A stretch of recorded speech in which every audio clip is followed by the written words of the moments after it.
কেন এত বাচ্চা হবে, কেন প্রেগন্যান্ট হবে, তার কৈফিয়ত এবার কিন্তু আইসিডিএস কর্মীদের দিতে হবে, এমনটাই আদেশ দিলেন সিডিপিও সাহেব। আমরা শোনাবো সেই সব আইসিডিএস কর্মীদের কথা, তাদের মুখ থেকে সরাসরি শোনাবো। তাছাড়া আরো অর্থনৈতিক তছরূপ, তাছাড়া রয়েছে সিডিপিও সাহেবের যে অভদ্র আচরণ, সমস্ত কিছুই কিন্তু আমরা শোনাবো আইসিডিএস কর্মীদের কাছ থেকে।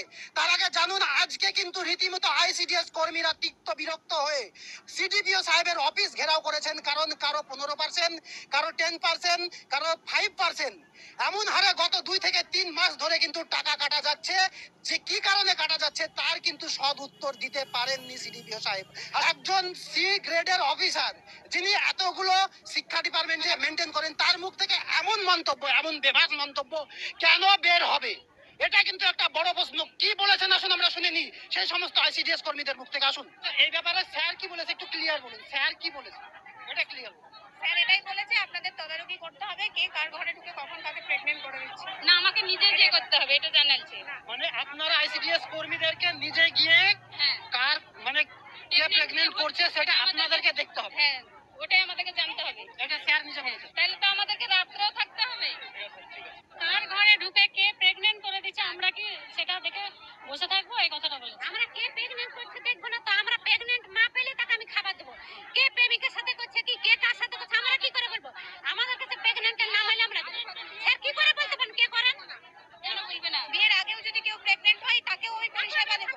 প্রেগন্যান্টের কার্ড পেলে আমি পরিষেবা দেবো, এটা আমাদের দায়িত্ব। দীর্ঘ 3 মাস থেকে আমরা যে বিল জমা দিচ্ছি সেই বিল স্যার 5% হারে কেটে নিচ্ছে। জুলাই মাসে 5% কাটা হয়েছে, অগস্ট মাসে 10%, আর সেপ্টেম্বর মাসে 15% কাটার কথা বলা হয়েছে, সেটা আমরা মানিনি। তো আমাদের হাতে ছেড়ে দেওয়া হয়েছে, বলা হয়েছে আগস্টের পরে যেন বিলটা কম হয়। আমাদের 3 বছরের বাচ্চা, সে বাচ্চাটা আমরা কি করে বলতে পারি? একটা বাচ্চা জ্বর হলো, সেবার মা লেগলো, সে বাচ্চাটা খিচুড়িটা খায়, তার মাকে আমরা কি করব? তাকে বলবো যে খিচুড়ি দিব না? আমরা পারবো না বলতে, কারণ আমরা একটা মা, আমরা একটা কোনো শিশুর বাচ্চা। এবার ওরা বলছে সেটাকে দিতে পারবে না। একটা বাচ্চা জ্বর হলো, হঠাৎ করে পড়ে যায়, তার পায়ে ব্যথা হলো, তাকে স্কুলে আসতে হবে। আমার এই বৃষ্টিতে স্যাঁতস্যাঁতে শীতে একটা পলিথিন পর্যন্ত আমাদেরকে দেয় না। 3 বছর পলিথিন দেয়নি। আমরা নিজের টাকায় পলিথিন কিনে আমরা চালাই, ওখানে বসাই। স্যাঁতস্যাঁতে বাচ্চাদের একটা শিশু শীতে কুয়াশার উপরে কতক্ষণ বসে থাকবে ওকে জিজ্ঞেস করেন। স্যারের সন্তান কতক্ষণ বসে থাকবে ওই শিশুতে? যদি স্যার ওখানে 4 ঘন্টা বসে থাকতে পারে, আমিও 4 ঘন্টা বসে থাকবো। আমাকে স্যারের সন্তান দিতে হবে, আমি 4 ঘন্টা নিয়ে 1 মাস থাকবো। যদি স্যার যদি পারে ওখানে বসে থাকতে, আমি সন্তান আমি চালাবো। আমি যটা আসবে তটাই দেবো, না আপনাদের দাবি আজকে কি আপনারা স্যার কি মেনেছেন? না, আমরা স্যারের দাবি আমাদের মানা সম্ভব হয়নি, কারণ আমার মতো মানুষের সম্ভব ঠিক হয়। আছে, আপনার নাম? হ্যাঁ, আমার নাম অর্জুনা। বিভিন্ন অভিযোগ আছে সেখানে সব আইসিডিএস এর মহিলারা বিভিন্ন রকমের অভিযোগ করছে আপনাদের। সিডিওপি স্যার এ ব্যাপারে কোনো রকম মন্তব্য করলেন না, কারণ যত রকমেরই অভিযোগ রয়েছে আইসিডিএস কর্মীদের, তার কিন্তু কোনো সদুত্তর দিলেন না সিডিপিও সাহেব। আপনারা সেটা দেখলেন।